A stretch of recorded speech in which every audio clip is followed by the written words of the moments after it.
Shoqata antikomuniste në bashkëpunim me degën Partia Demokratike e Shqipërisë në Korçë zhvilluan një aktivitet përkujtimor në nderim të 20 shkurtit, dita që shënon rrëzimin e shtatores së diktatorit Enver Hoxha në qytet.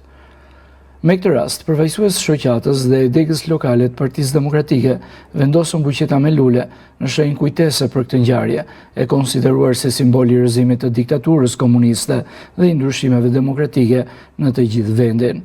Gjatë aktivitetit mbajtën fjalën deputeti i Partisë Demokratike Fidel Kreka, si dhe kryetari i degës Partisë Demokratike në Korçë Dimitraj Çufeku, të cilët në fjalën e tyre përkujtuan ditën kur u rrëzua shtatorja e diktatorit, duke e cilësuar atë si një moment të rëndësishëm historik për qytetin dhe vendin.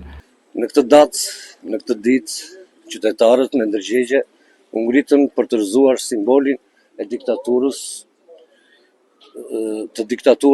më të egër që ka përjetuar vendi ynë. Kjo datë nuk përkujtohet thjesht si datë simbolike, por si një datë historike, tek e cila na ndau përfundimisht nga diktatura, solli lirinë e qytetarëve dhe na orientoi drejt vlerave perëndimore. Kjo datë për më tepër është edhe premtim për të gjithë ne që të bëjmë thirrje institucioneve që të respektojnë të drejtat dhe liritë themelore të njerëzve, që pushteti t'i shërbejë qytetarëve dhe jo qytetari pushtetit. 20 shkurti është dita për të kujtuar me respekt të gjithë ata që u ngritën, u bashkuan dhe shajmë simbolin e fundit komunist në Europë, duke rrëzuar shtatoren e diktatorit. Sot një njohje shkon për të gjithë guximtarët, të cilët kanë qenë këtu në të shesh para 35 vitesh. Një ndër ta ka qenë dhe babai i Indir Artur Kreka, i cili ka qenë kryetari i shoqatës antikomuniste në 20 shkurt.